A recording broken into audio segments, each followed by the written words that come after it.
можеш да го тргнеш. Првиот ред е на Слава.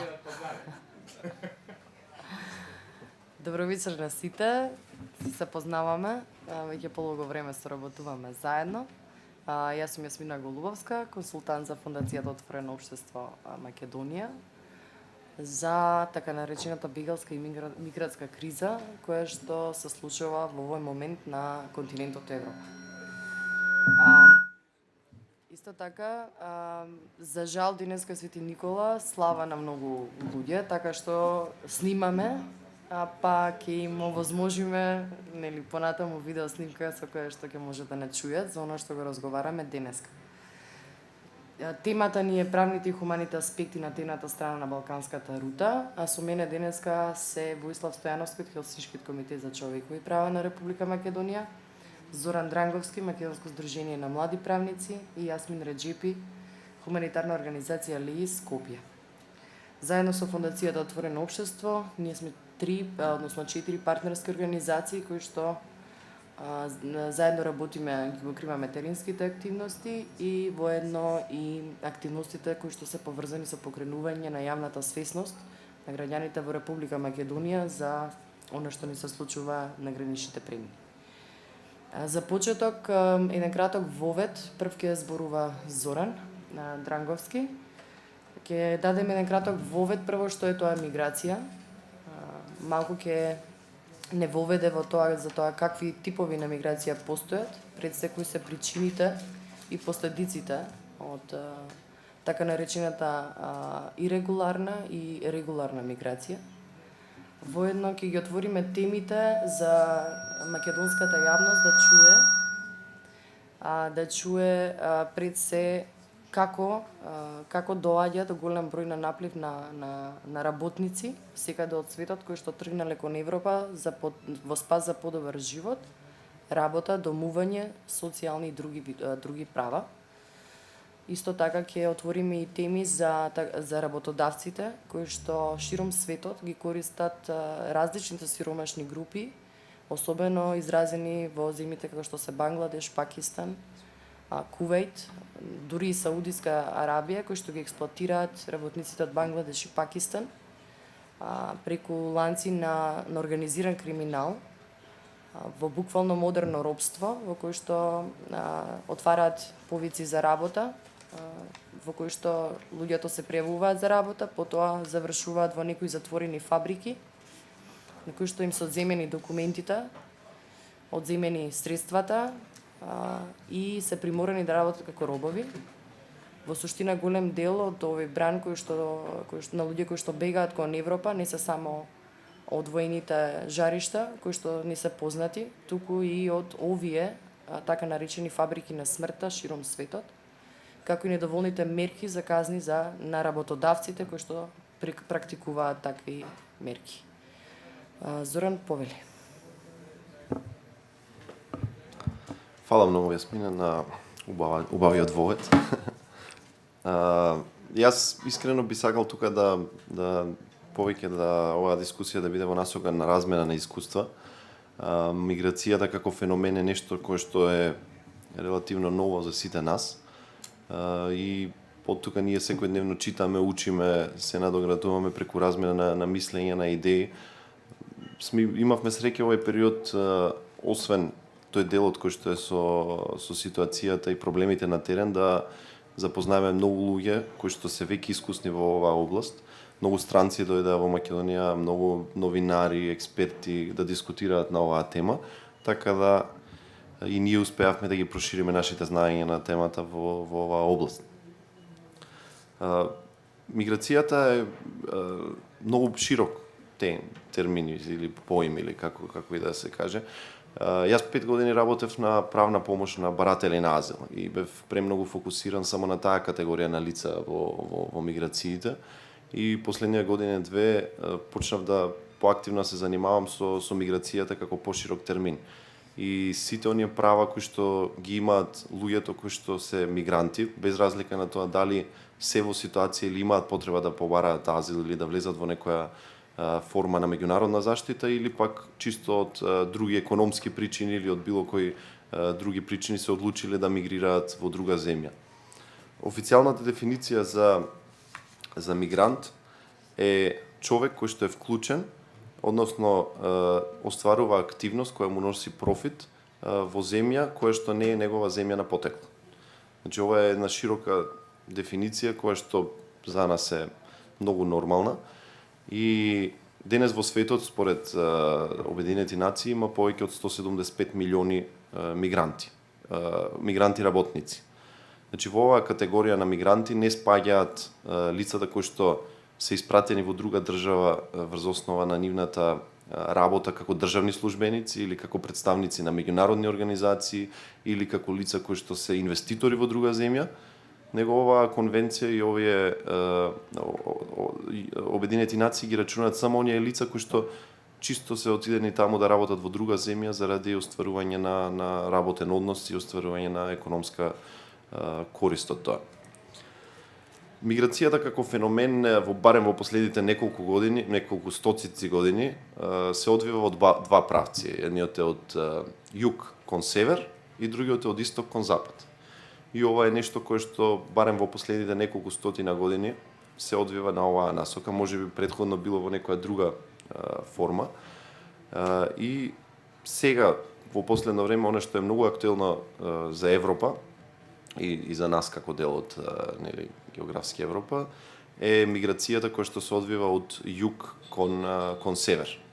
Односно луѓето кои што се од земјите претежно од во моментот од Блискиот исток, азиските земји, најмногу како Пакистан, Афганистан и афричките земји се одлучуваат да мигрираат кон Европа.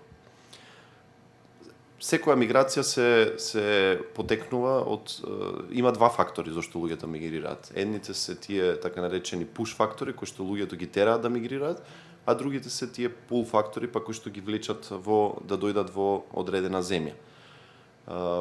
Факторите може да бидат различни, да речеме од војни, како што е случајот со Сирија во моментот, или пак економски или било какви други причини.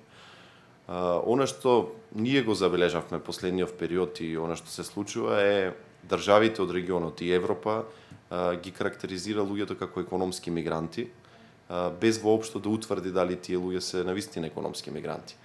Значи процесот испоред нас како официјален став, меѓутоа и по сите други документи кои што и законодавството кај нас во Македонија, едноставно невозможно е ти на граница да идентификуваш дали е некој економски мигрант или не е економски мигрант. Затоа што и да имаме ситуација да дојде човек од Америка на граница и да сака да влезе во државата, тој го има тоа право, без разлика дали доаѓа од земја кај што нема војна или има.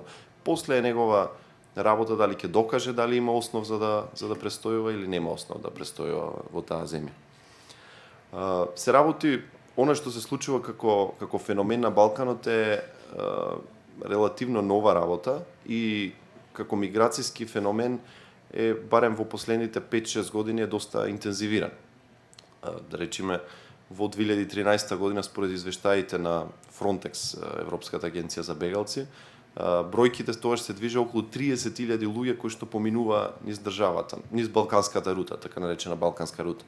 Меѓутоа во тој момент беше доста актуелна и медитеранската рута, затоа што луѓето претежно од афричките земји се движеа по таа рута и така стигнуваа во Европа. И да речеме во тој период земјите како Шпанија, Италија беа под голем силен удар и голем притисок за да и најмногу од луѓето одеа директно таму. Она што нас ни беше интересно во пракса е во 2013 година наеднаш почнавме да добиваме многу луѓе од афричките земји. Значи земји како Мароко, Тунис, Нигерија, Мали и така натаму. И за разлика од претходните земји кога доаѓаа само луѓе од Пакистан и од Афганистан, овие луѓе нас ни беше тешко да утврдиме зошто баш сега и зошто во овој период почна наеднаш да доаѓаат. Сметавме на почеток дека тоа е како некоја задоцната реакција на арапската пролет во тие земји, за на крај со консултации со луѓе од надвор да утврдиме дека целата причина зошто се смена таа миграцијска рута беше затоа што Turkish Airlines воведе директни летови во 33 афрички земји, а постапката за добивање на виза на овие луѓе за влез во Турција е многу едноставна. И тоа беше феномен кај што една авиокомпанија го промени целата миграцијска рута. Значи, наместо некој од Нигерија да користи кримучари да стигне, да речеме, до Либија и после тоа да плати брод од 2-3 илјади евра за да стигне до Малта или до Италија, тој си се качува на авион како господин, си слетува во Истанбул и оттаму само ја поминува реката Еврос, во тој период беше поактуелна, и си доаѓа продолжува патот кон Европа во тој период. Во овие движења кои што се многу широки и се нарекуваат така мешани миграцијски движења, има многу различни категории на луѓе. Освен овие кои што одат во подобар живот, сите горе-долу одат во подобар живот, меѓутоа причините зошто одат се различни кај голем дел од нив. И некако Европа прави разлика меѓу тие кои што се економски мигранти и тие кои што бегаат од војна. Дефиницијата на УНХЦР во тој период и на ИОМ заедничка беше дека иако има разлика помеѓу бегалец и мигрант кој што мигрира од економски причини, сепак тие патуваат во заеднички брод. И шансите да нивните права да бидат нарушени или да речеме да бидат жртви на насилство, на тортура или било како се многу големи за двете категории на лица. Затоа што кога ќе се измешаат во тие миграцијски движења, веќе после тоа е сеедно дали е некој бегалец или мигрант, затоа што се подложни на исти работи во тој момент. Кој е одговорот на Европа во овој дел? Значи Европа долги години се бори за со оваа ситуација. Очигледна е неможноста тие да се справат и да најдат заеднички дух како би ја менаџирале оваа кризата. Многу оптимистички пристап имаше во март оваа година кога се донесе таа така наречена Европска агенда за миграција. Ќе ми кажеш кога ќе сум при крај, да. Европска агенда за миграција која што требаше баш да обезбеди сигурни патишта за овие луѓе да дојдат во Европа. Идејата беше да се направи со Европа нешто кој што во Америка постои како green card. Значи во Европа е планирана таа blue card и таа blue card треба да овозможи баш сите оние луѓе кои што имаат желба и намера и да работат во Европска унија да најдат некои легални форми на работа. Затоа што сепак има многу земји кои што им требаат работници. И само поради тоа што нема вакви механизми како тие легално да стигнат да речеме во Германија или во некоја друга од поразвиените земји, ги прави луѓето, ги тера да ги користат сите овие нелегални форми на влез. Една од замислите беше да се отворат така наречени контакт центри во земјите од кај што потекнуваат најголемиот број од мигрантите. И преку тие контакт центри Европска унија да може полесно да дава така наречени дозволи за како овие луѓе би влегле во Европа и би патувале низ неа. Во моментот се измеша целата ситуација затоа што кризата во Сирија има зеде огромни размери и сето она затворање на границите што се случи некако прекјутно и затоа што во ист ден синхронизирано, почнувајќи од Словенија до Македонија се затворија границите, беше на некој начин соамин на Европа и без воопшто да се почитуваат било какви конвенции или било какви други регулативи кои што требаше да меѓутоа даде резултати. Значи, ако ние на почеток имавме и ситуација на границата наша и ситуации на границата меѓу Македонија и Србија и така натаму, веќе гледаме дека на некој начин се менаџира целата ситуација, си поминуваат сириците, афганистанците и ирачаните, а другите останува да се снајдат на некој начин како што го правеа тоа и претходно.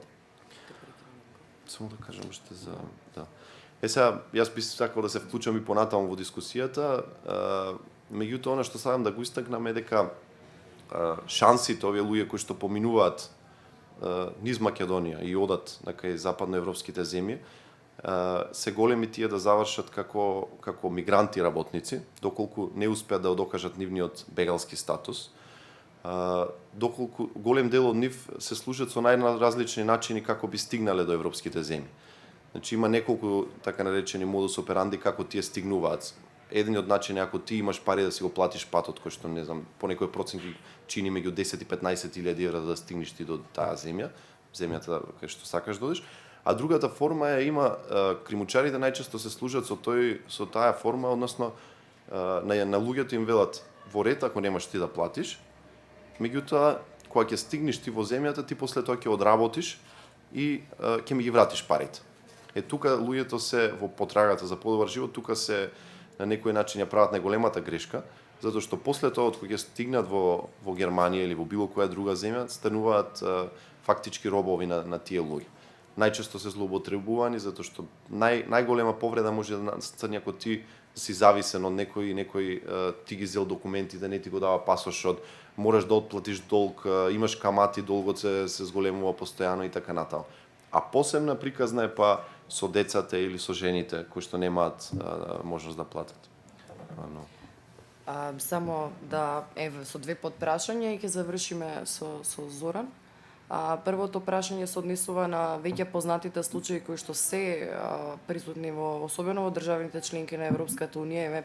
Грција е добар пример за случај во кој што е откриена така наречена мрежа на модерни робовладетели на плантажите за јаготки и малинки. Значи ова не е нешто што е непозната тема за Европската унија и за институциите на Европска унија, но сепак одлуката да се селектираат луѓето врз основа на замислен така наречен некој статус на економски мигранти, сепак ја усложнува многу работата.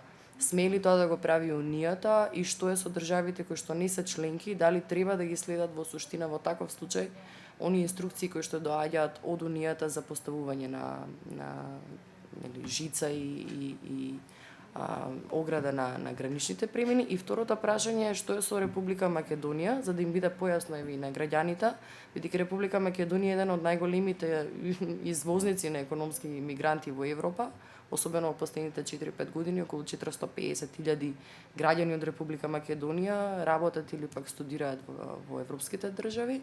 И дали оној договор за реадмисија или return directive, како што се вика, и non-refoulement, ќе има ефект на граѓаните кои што од Република Македонија станале економски мигранти, односно работници во европските држави.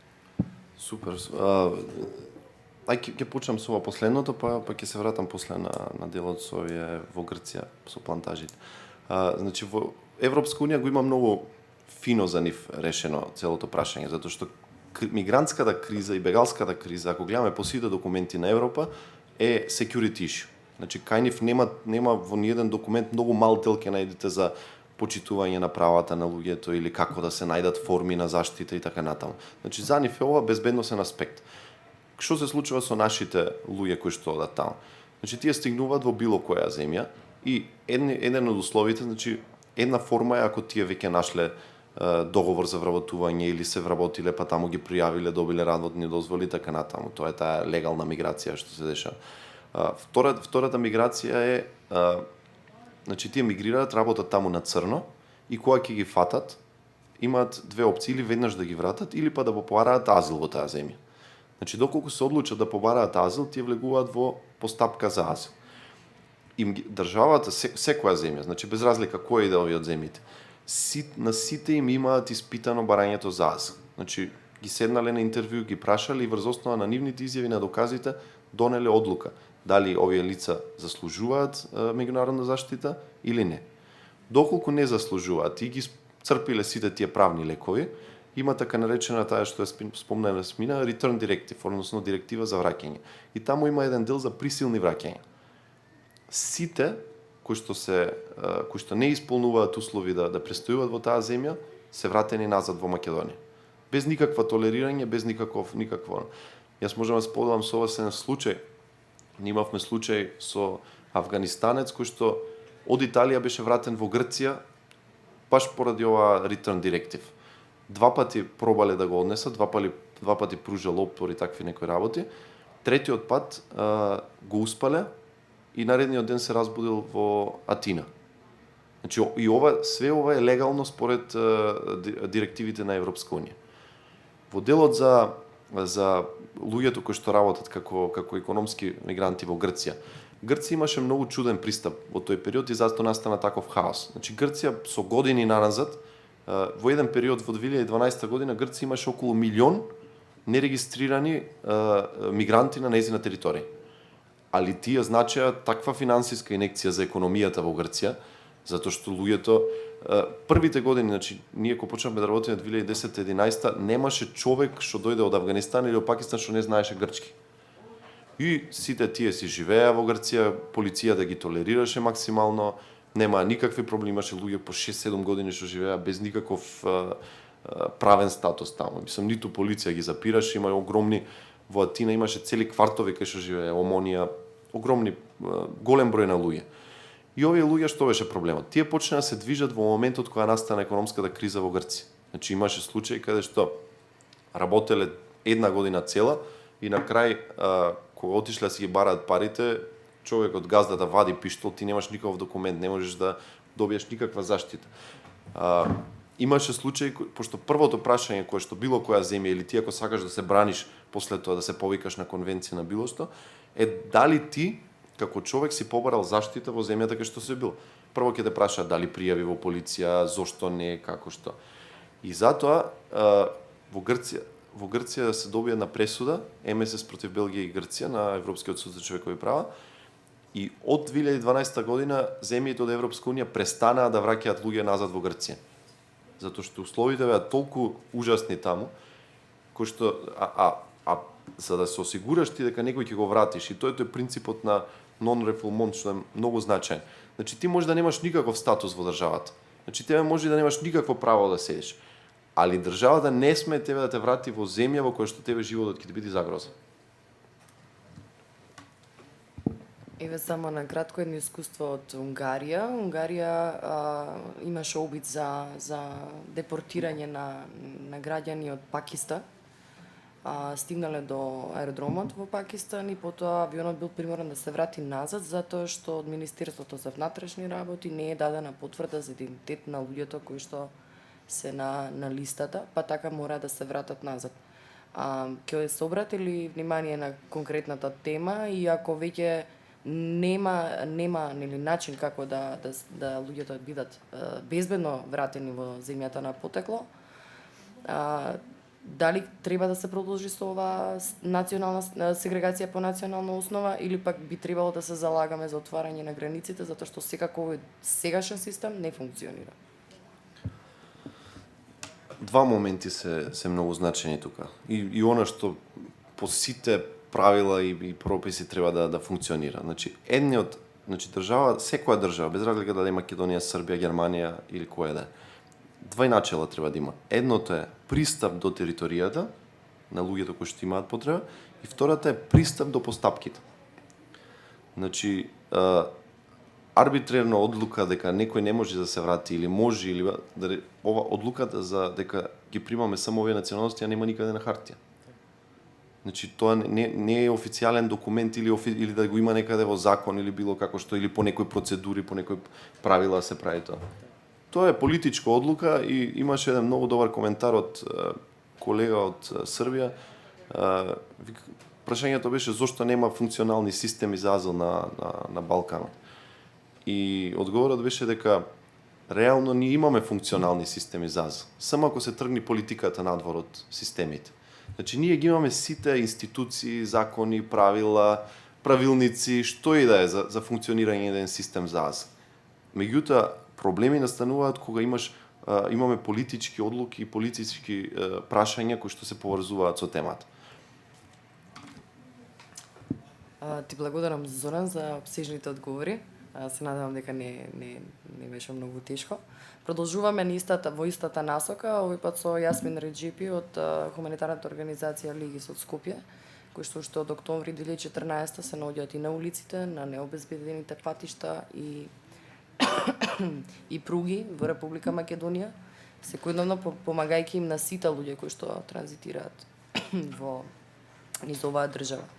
Јас те молам за искуството со луѓето со кои што се сретнувавте, што ти беше впечатливо од нивните приказни и нешто повеќе за криумчарите и за организираните групи во Република Македонија и какви се ефектите сега по оградата, поставувањето на оградата на гранични премии. Добро вечер за сите.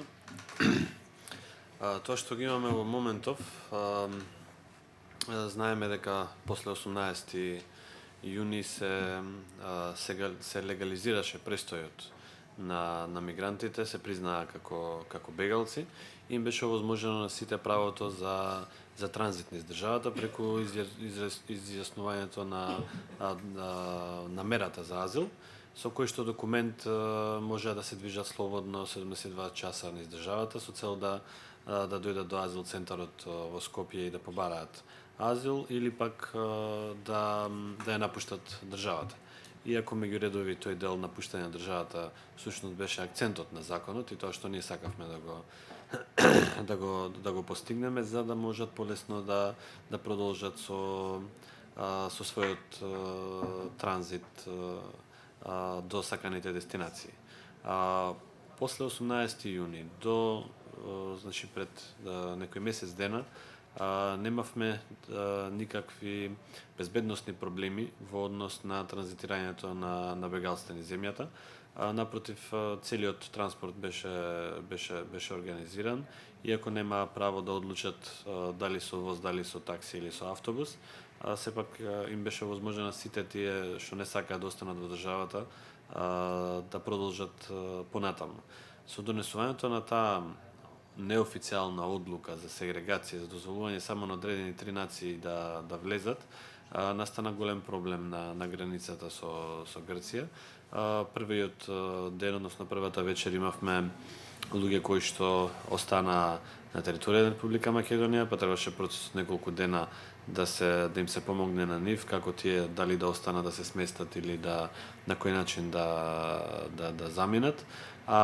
Потоа, бидејќи беше забрането на новите економски мигранти, како што нели поново ги нарекуваат во старт, имавме протести на границата во Идомени доле со Грција. Тие протести не можеа да направат доволен притисок на Европската унија или на одредени земји од Европската унија или на рутата да ги отворат границите и да сменат оваа состојба. И Грција презеде мерки да ги дислоцира протестантите во внатрешноста на земјата, односно во Атина, за да обезбеди непречен пристап на тие групи кои што ги нарекуваат сега само тие бегалци, да може да излегуваат од Грција, односно влегуваат во Република Македонија. За таа цел Македонија постави и ограда. Се планира, мислам дека негде околу 50 на километри да биде, за да може сите тие кои што сакаат да влезат во Републиката да не влегуваат на други неофицијални и нелегални премини, туку само на едниот официјален нелегален премин, а тоа е во Гевгелија, односно преку Идомени. Целта беше, меѓу другото, и да се заштити нашата држава, да се заштити Европа од илегален влез. У суштина не може да се направи такво нешто и не може да се постигне безбедност на државата, туку напротив, повторно се враќаме во ситуација на пред 18 јуни, пред донесувањето на измените на законот, бидејќи сите тие пакистанци, мароканци и други нации кои што се доаѓаат од други делови од светот и од Европа, од Африка, наоѓаат, ги реактивираат криумчарите. Криумчарите наоѓаат начин како да направат дупки во оградите, како да ја поткупат полицијата, што уште е еден безбедносен ризик, и да влезат на територија на Република Македонија. Кога влегуваат на територијата на Република Македонија, имаме организиран криминал, а тоа е луѓе кои што за пари ги возат дали со коли, дали со други средства, со комбиња, и ги превезуваат до Табановце или односно до Ваксинце и Лојане, и дека сме ги активирале старите канали за криумчарење. Тоа значи дека овој начин, оваа сегрегација не влијаела воопшто добро за безбедноста на Република Македонија, туку напротив е еден погрешен чекор, и не само за Република Македонија, туку за сите тие земји кои што се на рутата на балканската рута на бегалците. Следна работа што имаме е тие кои што нема да користат таков вид на превоз, тие се движат пеш долж автопатот и долж железничката пруга. Значи дека сите ние сега повторно се активираме, повторно имаме нашите комбиња екстра помош за тие луѓе кои што ги среќаваме по пат. И нема ниту една вечер да помина некој од нашите тимови, а да не најде една до две групи од 5 до 10 или 15 на луѓе кои што се засолнети некаде или се движат посебно по најнебезбедното место, тоа е регионалниот пат од Гевгелија, значи кога завршува автопатот до Демиркапија. На тој пат нема место за пешачи. Тоа е многу ризично по нивната безбедност. Ризично по нивната безбедност е ако одат по пругата. Не е осветлено никако и има многу криминалци, лоши луѓе кои што ја искористуваат можноста да ги нападнат, да ги украдат. Примавме ситуација во Миравци, некој ги мачал со струјни удари и така натаму, што е многу лоша ситуација. Се враќаме уште еднаш назад, а тоа не е во корист на никој од нас, ниту за нас граѓаните, ниту за нашите институции, уште помалку за бегалците. Ги нарекувам бегалци, да, бидејќи во дефиниција тие спаѓаат за бегалци, бидејќи замислете, често пати гледаме коментари на луѓето кои што ќе им дојде некој просјак, место да му дадат некој денар, му велат оди земи работи нешто. Токму овие луѓе кои што доаѓаат кај нас, а ние им ставаме ограда за нив, се луѓе кои што не сакаат да бидат просјаци. Тие не можат да обезбедат нормални услови за живот во своите средини и земји. И тие сакаат да најдат место каде што ќе работат, за никој да не им каже земи работи нешто.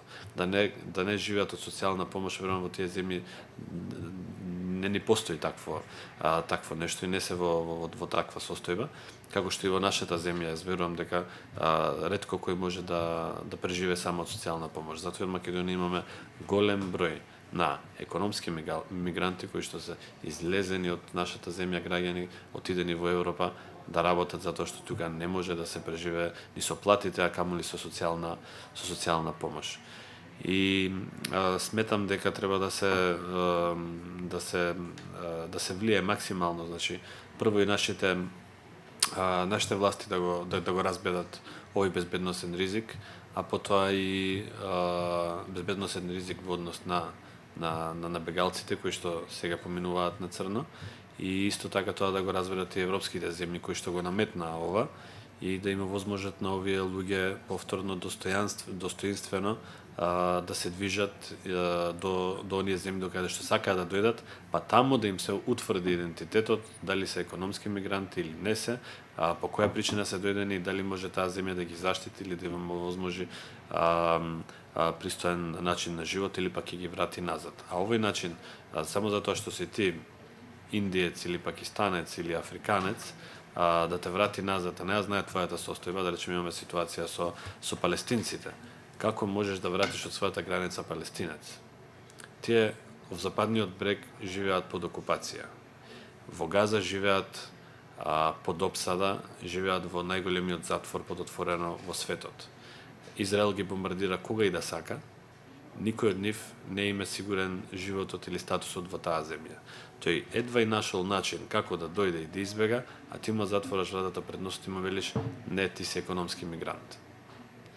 Значи тоа се големи пропусти, мислам дека Европа нема конкретно решение, но ова не е решение. Значи овој начин не треба да биде прифатлив од никој од нас и ние треба максимално да лобираме за да што поскоро се престане, затоа што доаѓа зима, а во оваа зима да имаме повторно луѓе кои што ќе се движат по овие патишта, значи наскоро мора да очекуваме и жртви на пругите кои што од премор и од измрзнатост нема да ги слушнат возовите или пак на автопат или на оној пат кој што го спомнав, еден шлепер ќе го поткачи и завршена е работата, а ние ќе ги носиме тие луѓе на совест и на душа.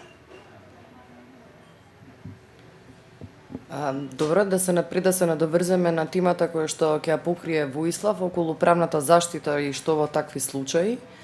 Само би сакала малку да се вратиме назад за колку беше тешко за волонтерите и активистите во суштина и минатата година, кои што сепак мораат да излезат на терен за да пружаат било каква помош.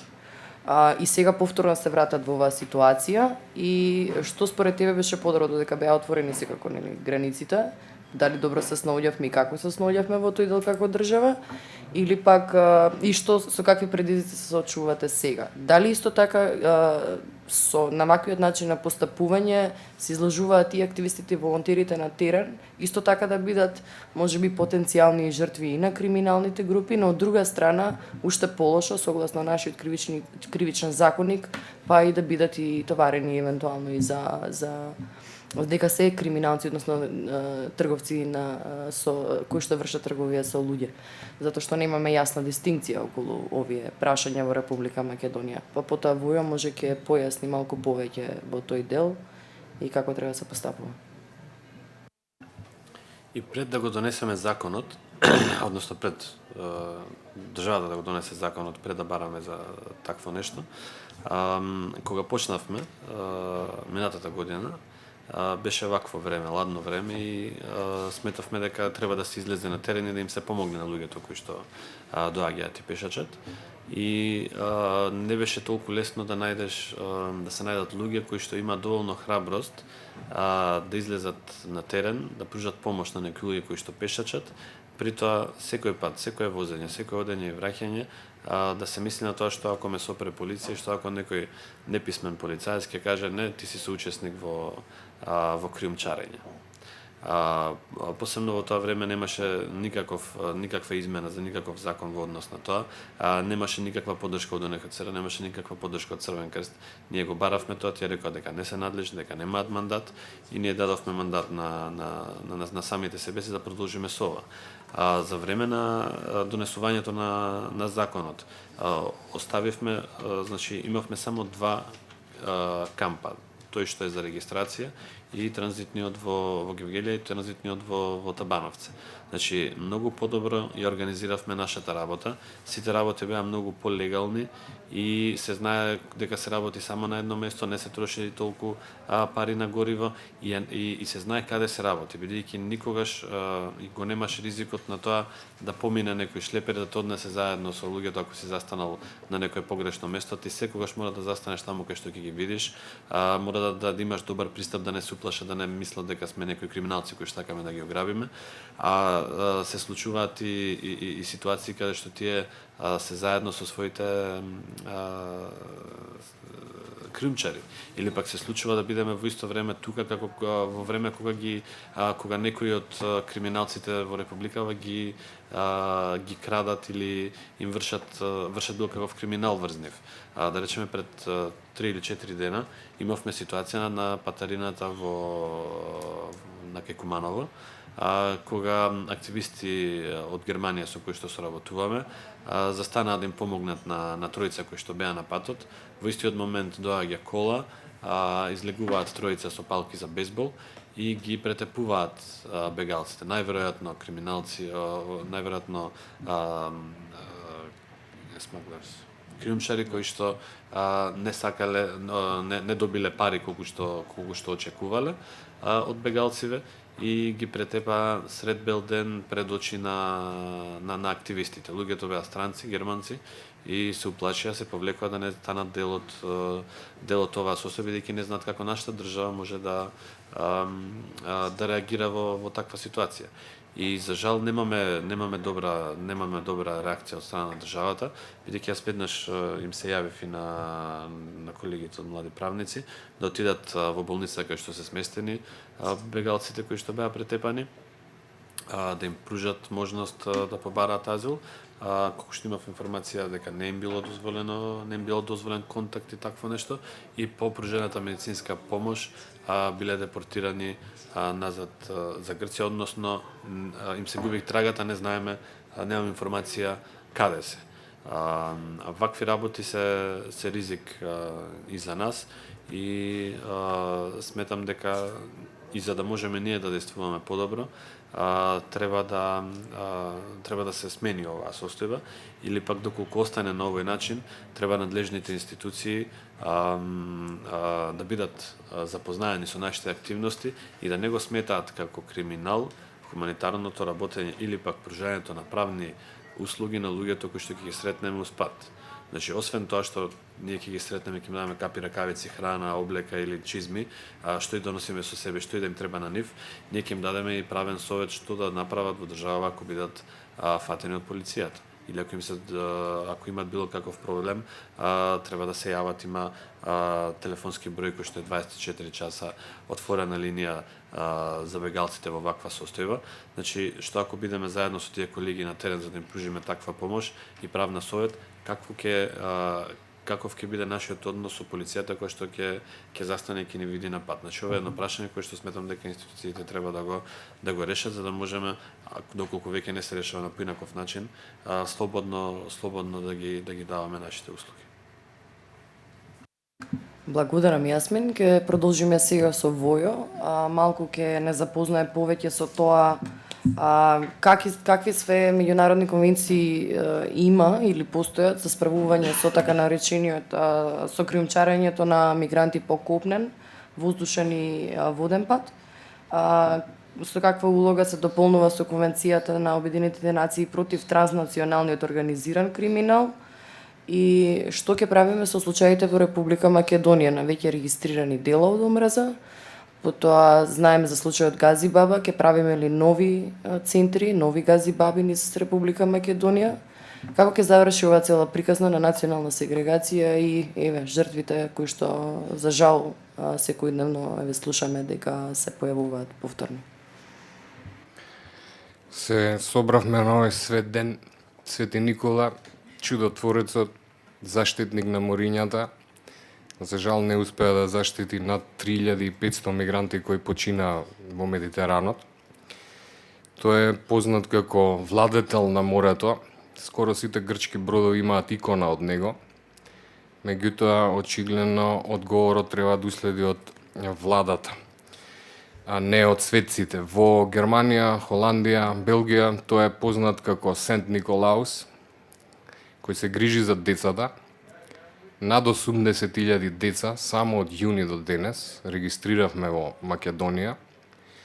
Некаде 20% од нив беа без придружба на родител, непридружувани малолетници. И конкретни примери имало каде што со еден човек патуваат 11 деца и не се знае дали тие навистина се роднени или можеби тој човек ги води во полоша иднина. Свети Никола е познат и во муслиманскиот свет, меѓутоа, како што кажав, заштитата треба да стигне од нас и од државата.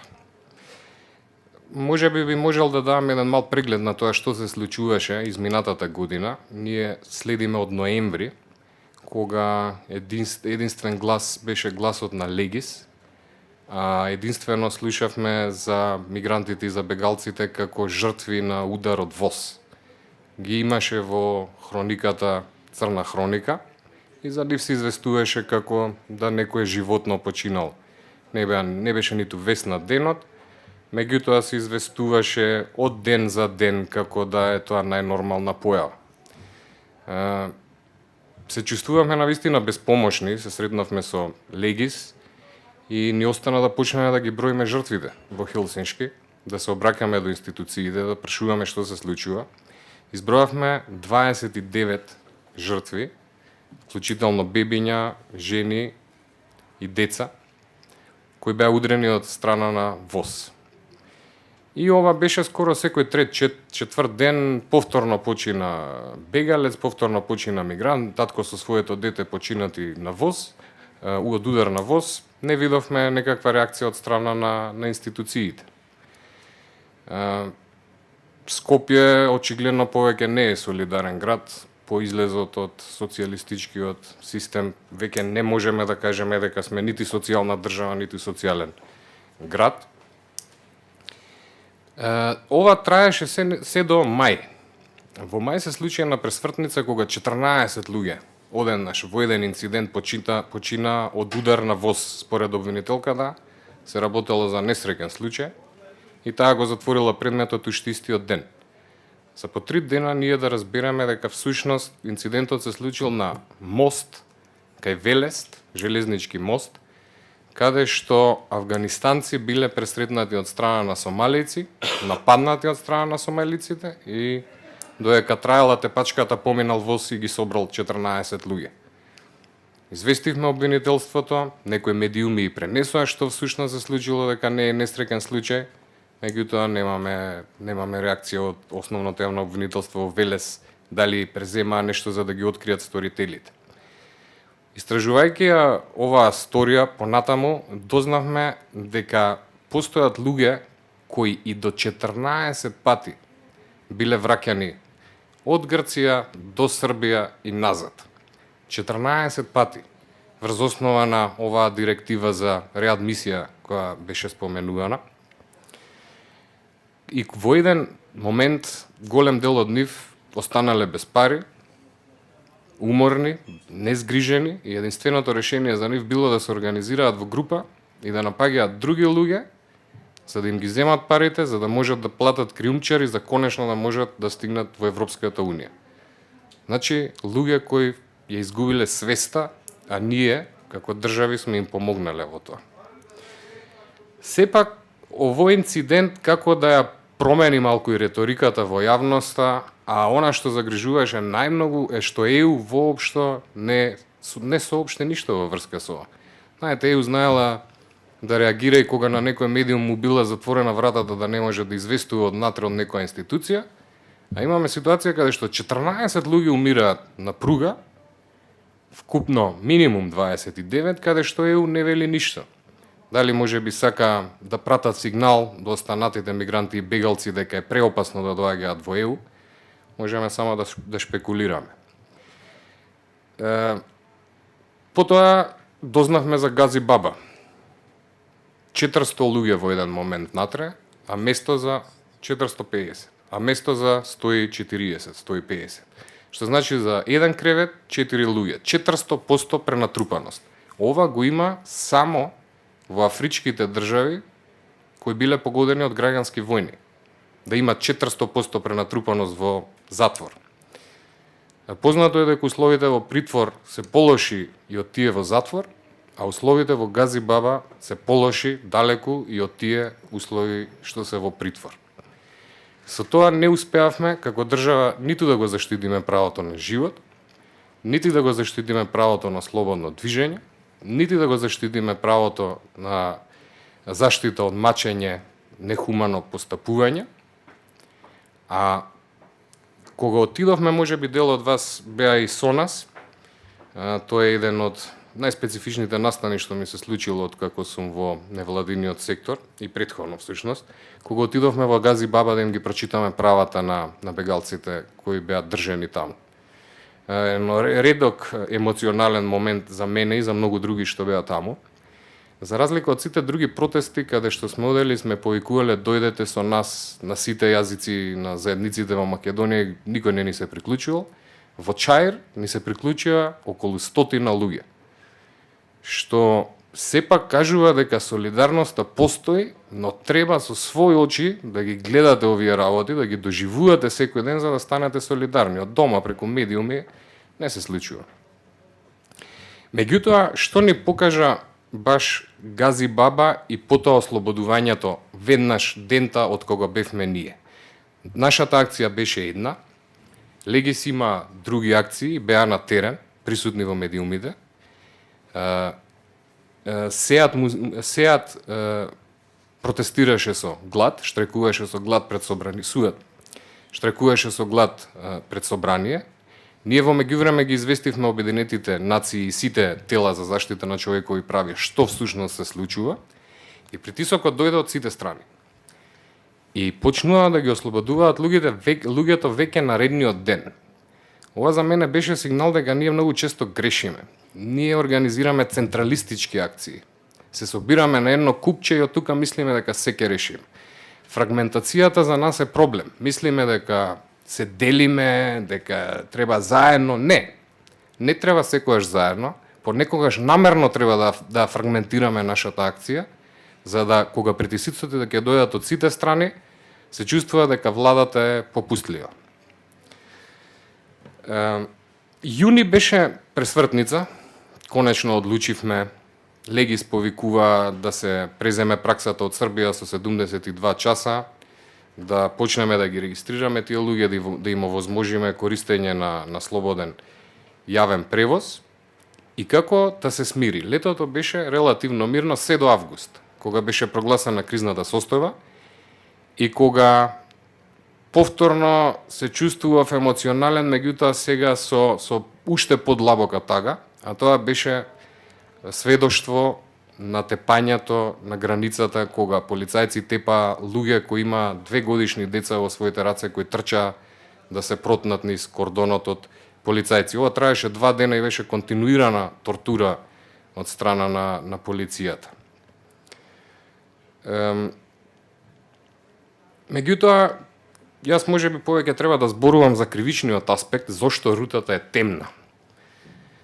Затоа што овие луѓе се жртви најчесто на 3 до 4 кривични дела. Тоа е трговија со луѓе, криумчарење, разбойништво и друг вид на дела од омраза. Некој можеби ќе праша зошто дела од омраза, па тие што ги напаѓаат не ги мразат, туку сакаат да им ги одземат само парите. Меѓутоа, делата од омраза имаат објективен и субјективен аспект. Субјективниот аспект е поврзан со омразата, меѓутоа објективниот е тоа што вие знаете дека кога некој е толку маргинализиран и ранлив, ќе го повредите, ќе го ограбите, дека тој нема каде да се обрати, тоа го прави делото од омраза. Разбойништво е едно од најтешките кривични дела во Македонија, носи казна минимум 5 години, а доколку е сторено во група минимум 10 години, а доколку е сторено против маргинализирани групи, тогаш оди над 10 години. Ние индиректно за ова дознавме уште лани, некаде во октомври, кога и не се знаеше дека има толку бегалци кои поминуваат низ територијата, кога еден ром заедно со неговиот 21 годишен, заедно со неговиот малолетен брат и уште едно непознато лице нападнале бегалци од Авганистан, и тој заврши и во моментов е во затвор, каде што служува 10 годишна затворска казна. Криумчарење исто така е едно од најтешките кривични дела. Најпознатиот криумчар од формално правен аспект во Македонија е Ленче Здравкин. Поголем криумчар нема да најдете ако го гледате и го прочитате кривичниот законник. Таа ги згрижуваше луѓето. Предвидена казна од 1 до 4 години, меѓутоа казните се движат и над 4 години, стигнуваат и до 10 години, ако превезувате деца или ја користите нивната ранливост. Трговијата со луѓе исто така огромен проблем. Мислам дека ни недостасува еден представник од Ластрада кој би можел повеќе за тоа да ни каже. Меѓутоа Јасмина, доколку ја отвориш веб страницата, имаш интернет. Злосторство од омраза.мк. Ова е портал каде што ние ги бележиме сите видови на злосторство од омраза, кои најчесто се помеѓу македонци и албанци на етничка основа. И имаме забележано досега 13 инциденти против бегалци и мигранти. И верувајте дека ова не е ни 10% од тоа што навистина се случува на терен. Ги имаме мапата, имаме точно, може да се зумира на точното место каде што се сторени инцидентите. Доколку напишеш мигранти во пребарувачот, ќе излезат 13 инциденти и најмалку 60 жртви, меѓу кои тешко телесни повредени, жртви на разбойништво, ограбени. Како најчесто се случува? Во некој предел на нивниот пат, близу до шините, тие се пресретнати од страна на разбойници, кои им покажуваат некаква значка, им се представуваат како полицајци, ги тепаат, ги ограбуваат и ги напуштаат. За среќа, во 2 од овие 13 инциденти беа откриени сторителите, ќе имаме можност да го следиме судењето и во јавноста да истакнеме и да испратиме апел, затоа што македонските притвори и затвори се сега преполни со криумчари. Се преполни со луѓе кои живеат близу коридорот 10 и кои за 50 до 100 евра сметаат дека можат брзо да ги заработат овие пари и дека не прават големо злодело ако некого пренесат од точка А до точка Б. Меѓутоа, овие конвенции кои ги спомна Јасмина бараат од државите строга санкција за сите кои криумчарат или вршат трговија со луѓе. Казните се движат над 4 години за трговија со луѓе, понекогаш може да се достигне и максималната казна која беше на времето. Поточно 15 години затвор за овие кривични дела. Потоа во септември беше прилично мирен.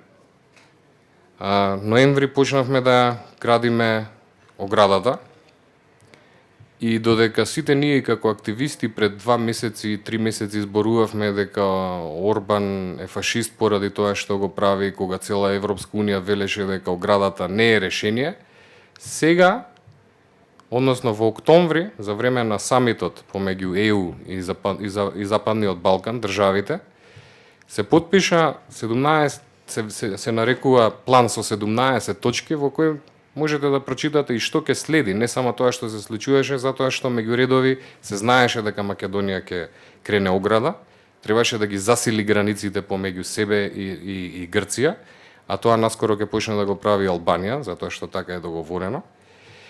Нашиот претседател ја потпиша изјавата, го потпиша овој план од 17 точки и со тоа Македонија прифати да прими заедно со останатите земји од Западниот Балкан, кои се 4-5 сега на број, Хрватска веќе не се смета како земја на Западен Балкан, да примиме 50.000 бегалци. Председателот, доколку му ги слушате изјавите, и вчера беше во Брисел, едно потпиша, друго зборува. Тој вели да, ние ќе задржиме, ама само за транзит 5-6 сати ги задржиме.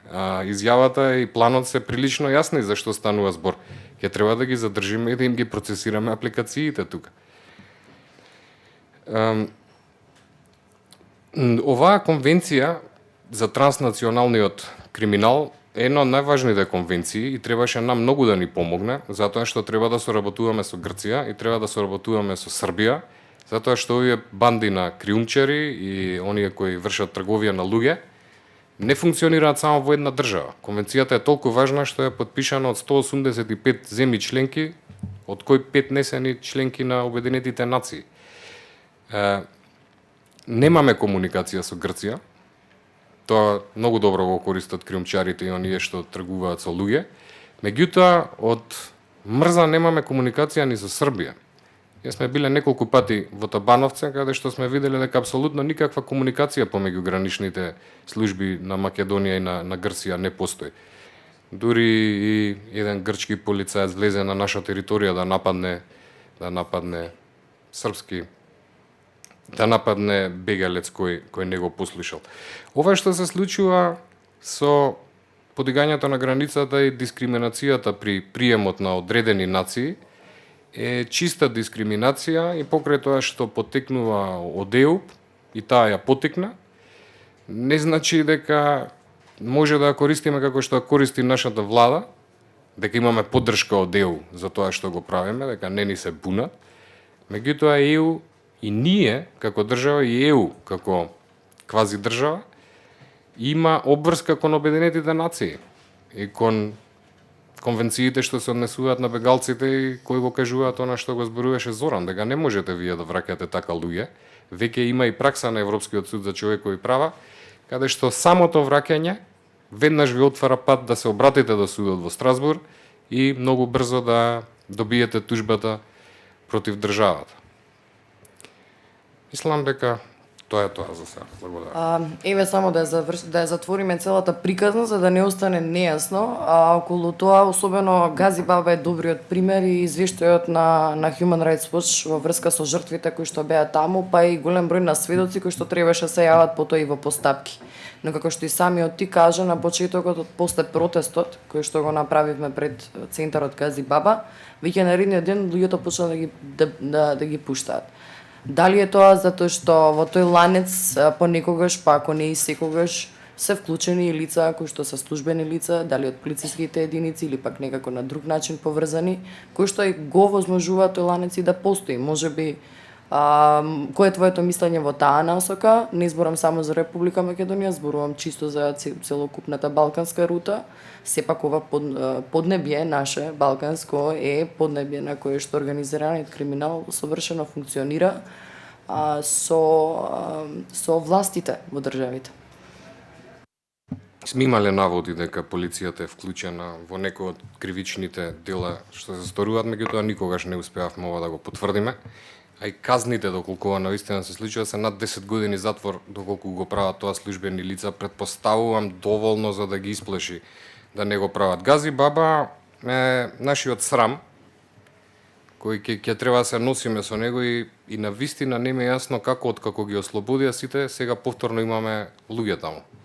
Имаме најмалку 55 мароканци кои се сместени таму и зошто е вистински срам? Затоа што државата има право така наречените нелегални мигранти да ги однесе во центар кој ќе биде ограден, каде што ќе им биде ограничена слободата и додека се чека на нивна депортација. Меѓутоа, за тоа има правна постапка и процедура. Вие најпрвен државата треба да им даде документ врз основа на кој ги лишил од слобода. Тој документ не треба да е само на македонски, туку и на јазик кој тие го разбираат, затоа што потоа има постапка на жалба до владата, потоа до управниот суд, па до висшиот управен суд, па потоа се отвара нели можноста за Страсбург. Сето ова не се случува. Ние овие луѓе ги држиме инкомуникадо и арбитрарно, што е најлошата форма на ограничување на слободата. И тоа и го кажавме кога бевме во Гази Баба, мислам дека влијаеше доста кај државните институции, дека доколку не ги пуштат луѓето, ние ќе почнеме да тужиме државата. Затоа што тоа се добиени случаи. Вие немате ефективен правен лек во државата и тогаш можете директно да се обратите до Страсбург. Меѓутоа, навистина не знам и мислам дека повторно треба да го отвориме прашањето за Гази Баба, затоа што и народниот правобранител, гледам, се обидел да го отвори, меѓутоа го пренел еден медиум. Така да искористете ги вашите конекции со невладини, меѓународни организации за повторно да ги известите. Ќе мора повторно да имаме акција за Гази Баба. Така.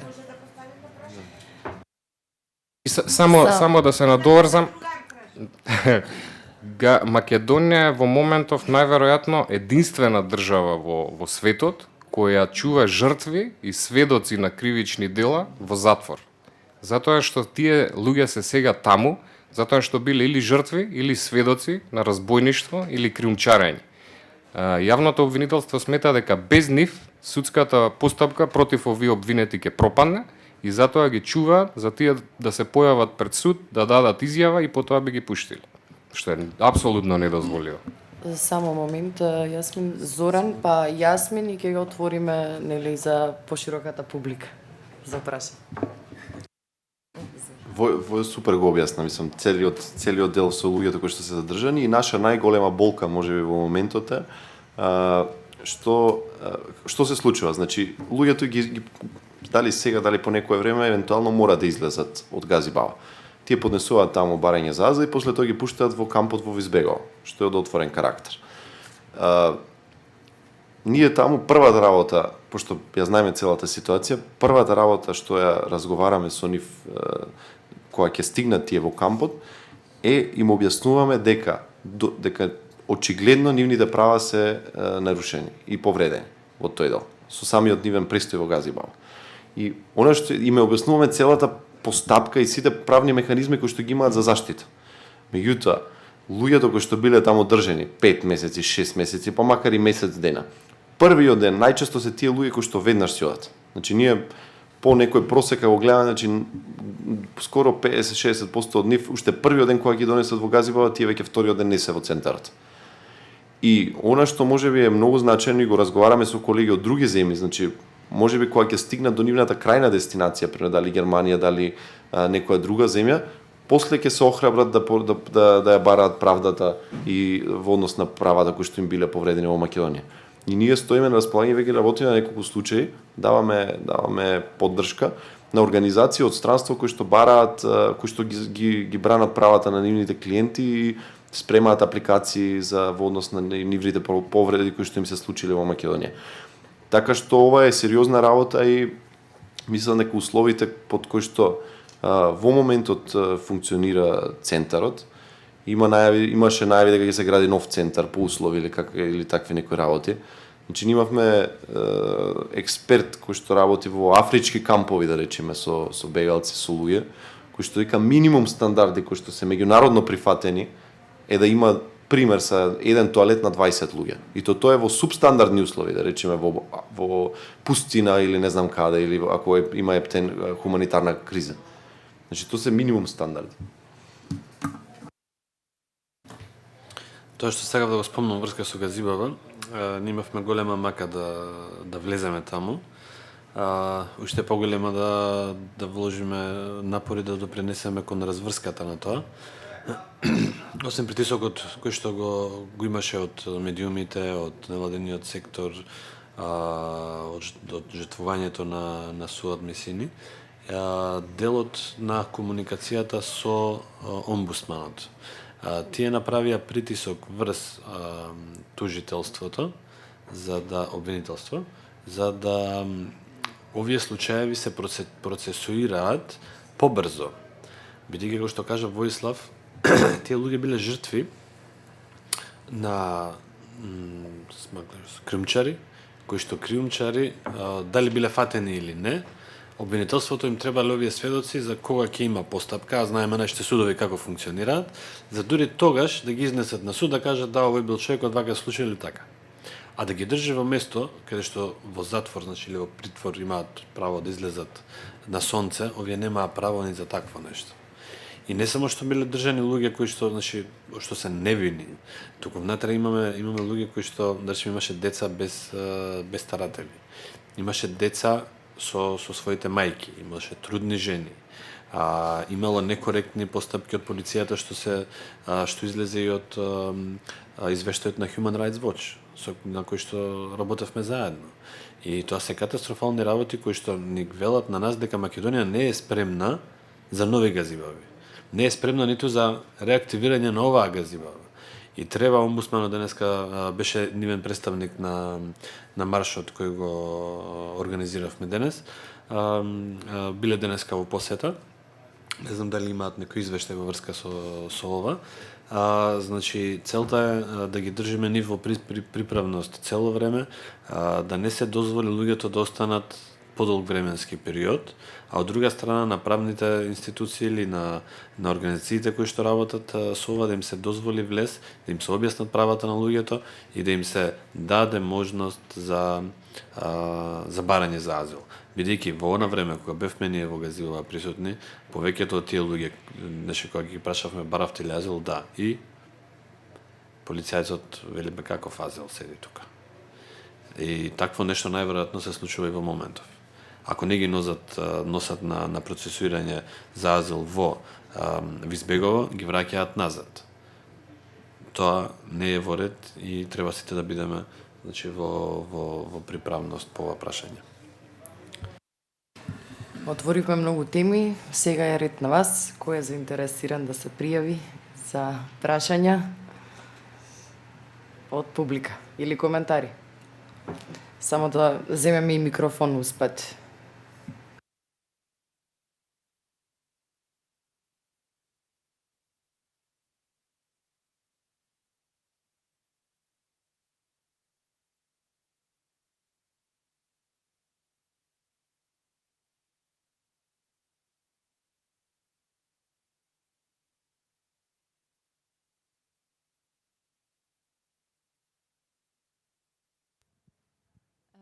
Дали, не знам дали пред да почне и самата дискриминација во однос на тоа кои се лицата што се пропуштаат на граничните премини арбитрарно, сте вршеле интервјуа на самата граница и дали во текот на интервјуата имало случаи кога луѓето што минуваат на границите известуваат дека биле или баратели на азил или бегалци во земји кои што биле зафатени од воени конфликти или пак од граѓански немири кои што не биле признаени како меѓународни воени конфликти како Египет, па дури Сирија пред 2011.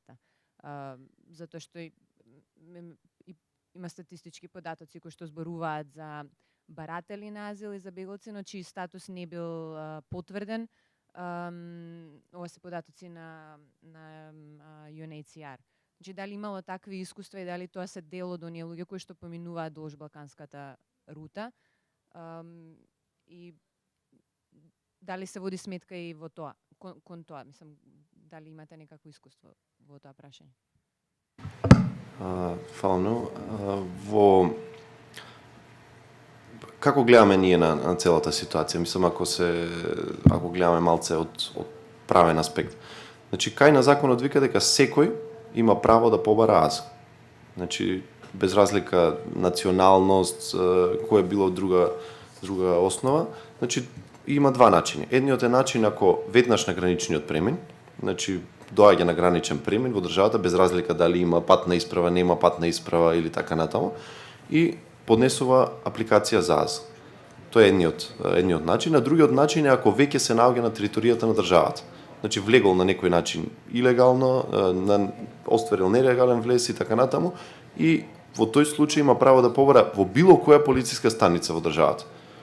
Значи било која, без разлика во кој град, или директно во оделението за азил што се наоѓа во македонска телевизија. Сега како функционира? Значи во некој идеален систем би требало овие луѓе да одат на граница, и на граница не е место кај што треба на некој да му се испита барањето. Значи на граница треба само да ги регистрират во случајот нивната намера, и после тоа на овие лица во рокот ги презема оделението за азил. Значи тоа е комплетно друго сектор за азил, сега поново, комплетно нов сектор, различен од граничната полиција. Значи ова е под оддел за граѓански работи, и тука има во моментот 11 инспектори кои што се задолжени за водење на постапките за азил. Затоа што полицајците на граница или било кои други полициски органи немаат ниту знања, ниту капацитети да можат да проценат дали некој има оправдан страф од прогон. Во случајот и дали заслужува меѓународна заштита.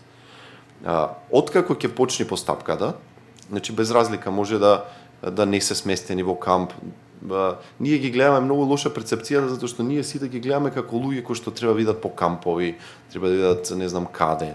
Значи кај на законот велика е јасно, значи секој може да побара да поднесе апликација за азил. Негово е да одлучи дали ќе биде сместен во камп, може да човекот има пари ќе се седи во хотел, ќе се чека одлуката да се донеси, може да има роднини тука, може да има пријатели, било како. Оделението за азил треба во рок од 6 месеци да донесе одлука. Во меѓувреме спроведе интервју, да ги утврди причините, да види индивидуална проценка да направи на човекот. И дури да се работи за фамилија, значи маж, жена, деца, тој мора индивидуална одлука да донесе. Едно решение за жената дали утврдува, друго решение за мажот дали утврдува. И тука е целиот проблем кој што настанува и тоа што во моментот ние не знаеме како да се справиме. Односно немаме механизми како да се справиме затоа што на луѓето реално немаат пристап до територијата овие луѓе. Тие се на грчка територија. Тие сакаат, се обидуваат да влезат во Македонија, ама не се на територијата. Ако се веќе на територијата, тоа што правиме муат за овие мароканци кои што се во Гази Баба, кои што треба да се испита дали тие биле вратени врз основа на кој, дали според договорот за реадмисија, дали биле некој одлучил така му текнало и ги вратил. Затоа што за сето ова си има процедури. Немаме билатерален, меѓутоа имаме договор со Европска унија за реадмисија. По тој договор сите лица кои што ќе се докаже дека дошле од Грција во случајот или од Бугарија или од било која друга земја, може да се вратат затоа што тоа сме го потпишале. Исто како што и Србија може да ги врати сите кај нас по тој договор.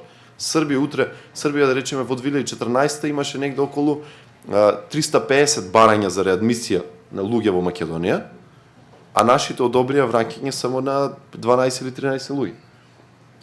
И тука тие механизми не функционираат во моментот, али се е ставено некако во позадина и се третира како криза. И во моментот кога го третираш како криза, настапуваат политичките решенија, а не правниот систем и функционирањето на документите кои што сме ги потпишале. Благодарам, Зоран. Прашања имаме ли? Да споделам некои дилеми и грижи што ги имам.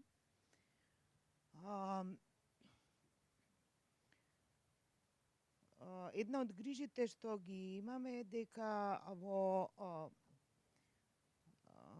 мигрантите од било кој формат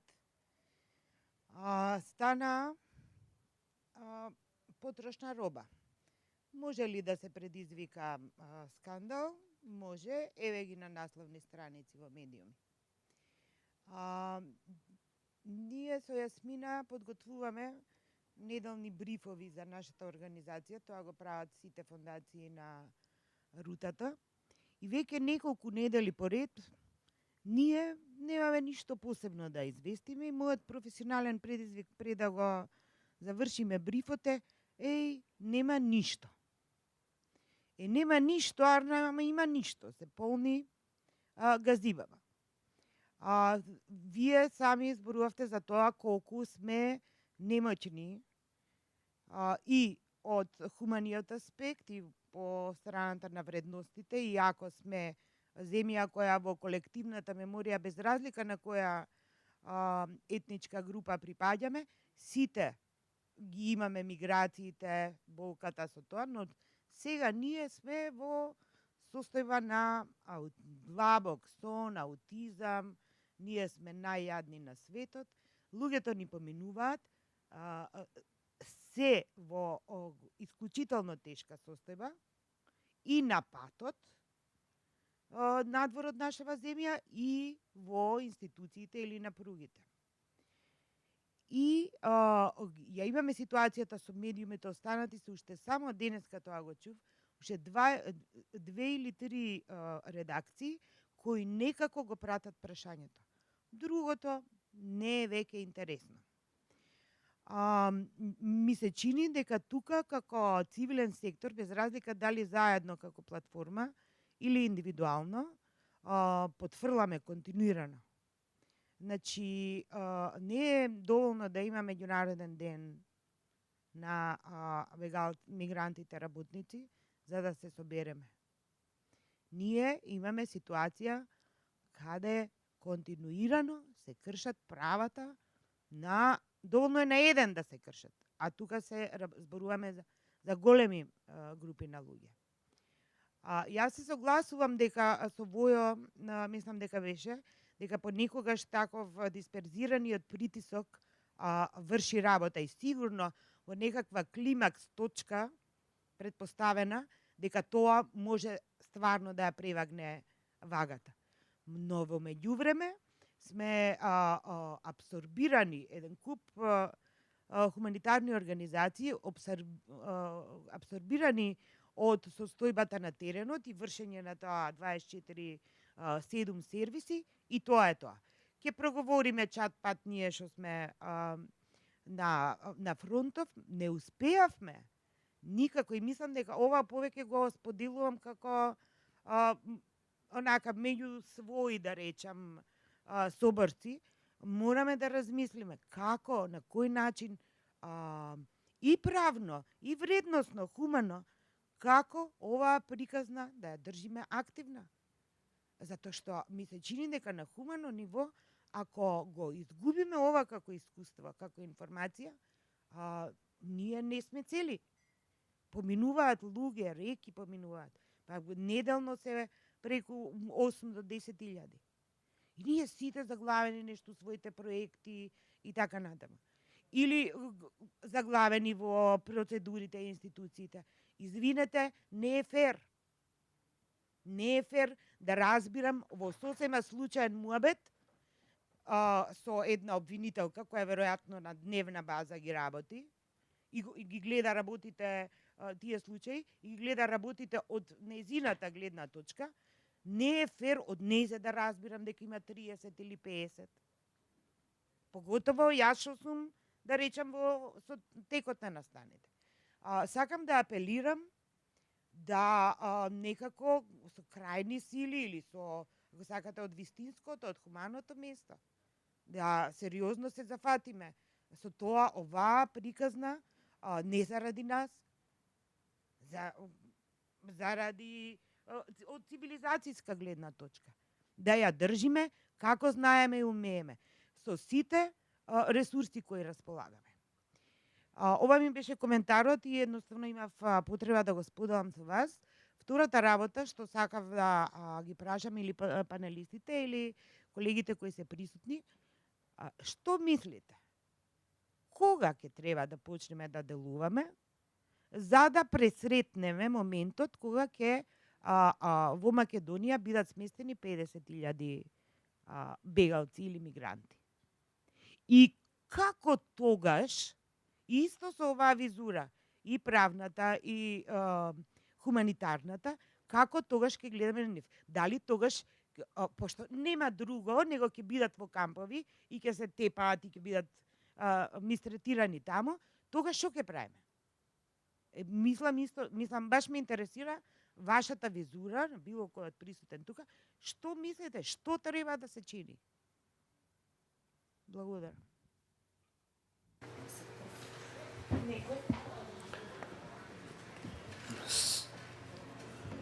Може? Значи, прва работа е што треба да бидеме јасни и гласни дека такви кампови не ни требаат во земјава. Од моја или од наша, како легис, гледна точка, врзано тоа што го спомнав за газибава, на нас не ни требаат повеќе газибави. Кога бевме на состанок со Европската Унија, беше и Зоран, представник од Европската Унија, денеска каде што протестиравме, ги прашав отворено. Колку луѓе треба да останат во државава? Која е квотата која што вие барате од Македонија?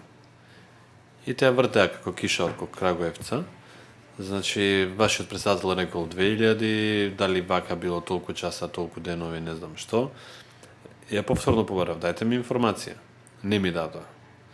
После ги прашав и на друг начин, какви ќе бидат камповите, значи, отворени или затворени. Треба да ги чуваме во затвор, или ако бидат отворени од типот на Визбегово, тие ќе можат лесно да поминат. Односно, повторно ги се го најдат начинот за транзит. И одговорот нивен беше за тие кои што ќе бараат азил, нормално дека ќе бидат во кампови, отворени кампови, за тие кои што ќе го прекршат законот, значи за оние кои што се економски мигранти и непожелни во Европската Унија, тие треба да бидат сместени во нови затворени кампови, односно во нови газибаби, detention центри. Тоа е кршење на нивните права за движење. Прва работа. Втора работа, поучени од што се случува како се случува работите во газибава, ќе им се прекршат еден куп други права во однос на нивниот престој, недавање на правна помош. Трета работа, како ќе организираме ние 2000, 3000, 5000, 10.000 луѓе, да така лесно, значи тоа се градови малтене, градчиња помали, како ќе ги организираме во однос на образование, бидејќи тие доаѓаат со деца или со млади. Како ќе го организираме во однос на здравствени установи и пружање на медицинска помош. Како ќе го организираме со социјални, значи ти не можеш само да ги држиш луѓето и да ги храниш внатре. На тие луѓе мора да им се пружи можност да станат дел од ова општество. Ама проблемот е бидејќи никој од нив не сака. Имаме скоро 1 милион луѓе кои што поминале од тука. Забележани 600.000, незабележани многу повеќе. Тоа е отприлика бројка на 1 милион. 1 милион кој што ниту еден, освен ако не морал, не останал во државава. Затоа нашиот став е, ние немаме капацитет, нема можност оваа држава да одговори на прашањето на инсистирањето на Европската Унија и не смееме да допуштиме вакво нешто. Бидејќи ќе имаме полни раце работа доколку се отворат нови газибаби во земја. Убаво што се сети Јасмина состанокот со представници од Европска Унија за мене е еден од најфрустрирачките моменти кои што сум ги имал барем во последната година дена, можда така ќе обележам како врв на 2015 беше состанокот со нив. Значи јас толку не знам како онака гневен се осетив после состанокот со нив. Да речеме Македонија и претпоставам сите други земји од регионот гледаме, имаме проблеми во корупцијата, гледаме како е во оваа земја или онаа земја, или бараме од Европска Унија да ни каже како треба да бидеме и што треба да направиме такви работи. Не знам, слобода на медиуми, некои други области, стандарди, вредносни стандарди, било што. Ова е тема која што јас мислам дека да не беше Европска Унија, ние многу подобро ќе се справивме со ситуацијата. Не беше Европска тука, ние имавме 2-3 кризи најмалце претходно. И мислам, перцепција дека луѓето првично беше нормално, војна е во Сирија, идат луѓе, нормално е дека да ги сместиш, да им помогнеш, затоа што тоа е нешто што сме веќе го сме оправиле, не е нешто ново. И дојде луѓе кои што рекоа вака треба, така треба, онака треба. И едно прашање кое што беше, значи ние имаме извештај на УНХЦР. Значи УНХЦР е таа организација која што има мандат да следи во секоја земја ситуацијата во однос на правата на бегалците и така натаму. Мисија од Женева дојде тука и извади извештај на УНХЦР која што ја прогласи дека Македонија не е безбедна земја за азил. Односно, дека системот во Македонија не може да пружи заштита на луѓето кои што бараат азил. Од многу аспекти, првично квалитетна постапка за азил, услови, не знам, судски капацитети на судот да ги ревидираат одлуките на оделението за азил и така натаму. Од многу аспекти се гледа таа проценка се прави. И УНХЦР процени дека во овој момент не е Македонија безбедна земја. И од друга страна имаме Европска унија која што вика дека мора да задржите вие луѓе тука. Значи автоматски Европска унија вика дека вие мора да задржите луѓе во земја која што според УНХЦР не е безбедна за азил. Тоа е една работа, значи имаме официјална изјава на еврокомесарот Хан, кој што вика дека не смееме да дозволиме Балканот да стане паркинг за бегалците од Европа. Европска унија 20 сите земји прават муабет за програми за распоредување на луѓето низ Европска унија, изборуваат за бројки од 20.000, 30.000 и така натаму. И најднаш добивам изјава дека на балканската рута треба 100.000 луѓе да се сместат, од кои што Грција би прифатила 50.000 луѓе.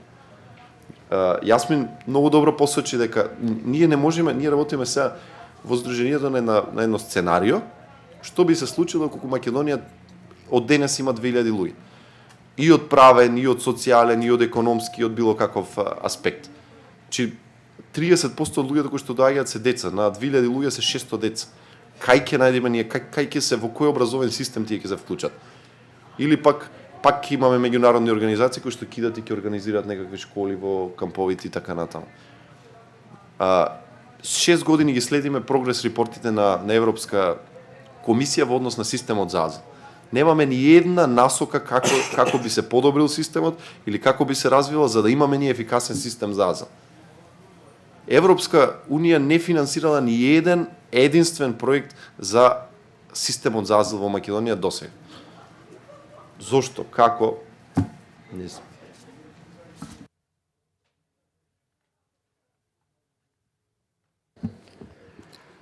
Не сум сигурен дека целосно се согласувам, затоа што тука некаде да.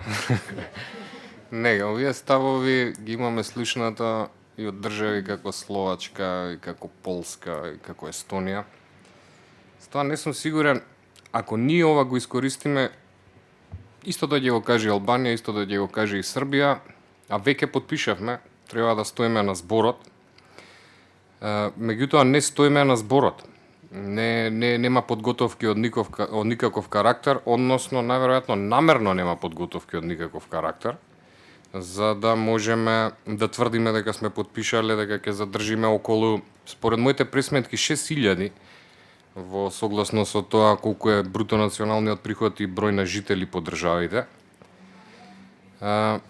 Меѓутоа повторно ќе кажам, ако сите држави го кажат ова, навистина Германија не може да ги прифати сите. И навистина, колку и да се бориме за бегалците, тие немаат право на форум шопинг. Точно е дека е препорачливо да одат во држава која има некоја допирна точка со нивната култура, јазик, историја и така натаму. Меѓутоа, најголемиот дел од држави во Европа немаат таква допирна точка нити со Сирија, нити со Авганистан, што значи точно е, немаме средства, немаме буџет, меѓутоа зошто немаме? Затоа што кога се прави буџетот, таму не алоцираме средства. Затоа што државата преку ИПА фондовите не аплицира за такви средства. Затоа што ЕУ и покрај тоа што вети не ги дава тие средства, затоа што гледа дека ние не можеме да се носиме со тие средства, односно најверојатно ќе отидат во корупција, отколку да отидат во некакви прифатилишта. Нашата обврска да пружаме привремена заштита не можеме да избегнеме со тоа што сме сиромашна држава. тогаш не требало да потпишуваме конвенцијата.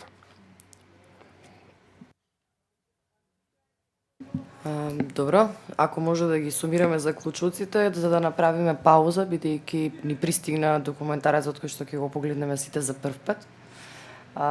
И ако не ви пречи, ако немате прашања и така натаму од дискусија, може? Да, слободно, да. Прашање бидејќи во врска со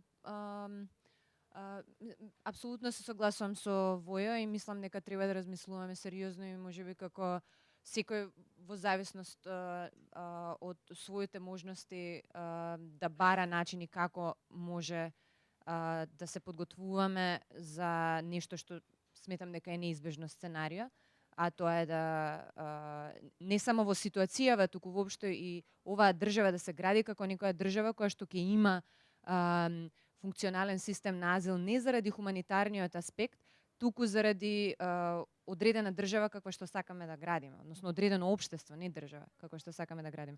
Но ме интересираше само пред да го погледнеме документарецот дали прочитав дека и Грција и Србија, односно сите земји од регионот го имаат активирано, освен Македонија, го имаат активирано оној механизам Civil Protection Mechanism. Но не беше наведено дали воопшто Македонија го побарала или пак не е бил одобрен, затоа што со тој механизам до 85% од средствата кои што се потребни, не знам што се вклучува, но ме интересира дали воопшто е активиран или не, и дали има никакви информации. Но пред да одговорите, само да ви кажам дека по овие информации што ги споделивте со Јасмен за како поминал состанокот пред ЕУ, уште подраго ми е што токму таму беа поставени оние структури денес. Од тоа ние јас што го знам од тоа што сум го следел, Македонија нема побарано да се активира. Значи тоа е механизам кој што Европска унија го дава на сите земји, значи без разлика и на земји членки, меѓутоа може да аплицираат и земји што не се членки. И таму има стандарден формат, значи тоа се случува во ситуација на поплави, на било криза од било каков карактер.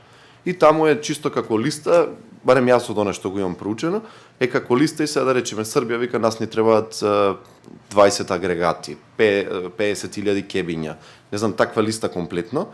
И на крајот се прави како попис на какви потреби има во моментот Србија и од десната страна се јавуваат која земја што ќе покрие. И да речеме Швајцарија се јавува, вика ние кебиња да ќе ги даеме, Германија се јавува, вика ние агрегатите, такви работи. Јас мислам дека се работи за стратегија. Значи секоја земја си има различна стратегија како планира да се справи со кризата. Можда нашите мислеле дека преку некои други механизми, фондови или такви некои работи ќе добијат поинаква помош или други начини на помош. Ама зошто не е активиран никој не знае. Само уште нешто, можеби откако ќе го погледнеме документарецот, може дел од луѓето и од Солидарност што се тука да споделат дел од искуствата што ги имавме низ неколку града во кои што организиравме дискусии и работилници во рамки на една мала кампања што ја водиме од крајот на септември, почетокот на октомври. Наваму токму имајќи го предвид тоа дека веројатно е во 2016 да се соочиме со неколку илјадници луѓе кои што за жал ќе бидат приморани да бидат тука. Добро, ајде, еве некои информации од мене, можеби да не потикне веќе во Македонија конечно да се организираме и да направиме нешто, именно во државите во регионот, а и во Хрватска и Словенија веќе невладините организации, активистите и волонтерите се обединети затоа што тие веќе се справуваат со овие прашања. Нешто можам да ви го пренесам, Welcome Refugees иницијативата, бидејќи бевме поканети на форум во Загреб сега минатата недела. Веќе работат на првите идеи за како да го подобрат хрватското законодавство во делот на социјалните политики, политиките на домување, политиките за работа, за пристап до работа и слично за мигрантите и за сите мигранти, дали се бегалци или пак економски мигранти. Воедно започнуваат и веќе пробни социјални претприемништва со граѓани со луѓе кои што доаѓаат од афричките земји, кои што започна иницијален, да кажам, проект на социјално претприемништво во кое што преку само вработување и издружување на хрватски организации и луѓе кои што познаваат кулинарство, успеваат и ќе го пробијат сега за прв пат првиот самоодржлив кетеринг на африканска кујна во Загреб, со што ќе биде еден убав промотивен момент за што значи солидарност, што значи социјална правда и што значи интеграција во општеството. За жал, можам и сите тука треба да си признаеме дека ние малку доцниме, особено во нашата меѓусебна комуникација, мислам дека Цаци повеќе сакаше на тоа да алудира, дека не сме спремни. Меѓу другото, не споделуваме доволно информации помеѓу себе, очигледно имаме информации, поседуваме во областите во кои што работиме, меѓутоа не сме ги споделиле заедно, а уште помалку сме седнале да размислиме како ќе постапуваме во иднина и со каков глас ќе ги отвараме прашањата. Друго, освен што, тука се присутни и левичарската организација Солидарност и ние тука кои што работиме на терен, треба да ги освистиме и другите чинители во општеството. Тука се и независните синдикати, само уште еден пример ќе ви дадам, дека црвените синдикати во Германија кои што присуствуваа на форумот во Загреб, дојдоа представници од конфедерацијата, веќе започнале да даваат членски на бегалците и на економските мигранти во Германија со цел да спречат депортација, односно правно ќе ги застапуваат како работници и нивните работнички права пред судовите во Германија. Че тоа се едни мали чекори кои што ќе влијат на целокупната Европска унија, на идните социјални политики кои што ќе се носат. Дали ние ќе се вклучиме или не, ќе оставаме нека стои како заклучок и како дел од оваа јавна дискусија и како ќе се вклучиме, зависи од нас, но би сакала и посакувам да го направиме тоа што поскоро, барем иницијално да се сретнеме за да видиме што не очекува во иднина и да се спремиме овој пат. Ви благодарам сите на присуството, кратка пауза па да го погледнеме филмот. За 10 минути горе може? Океј.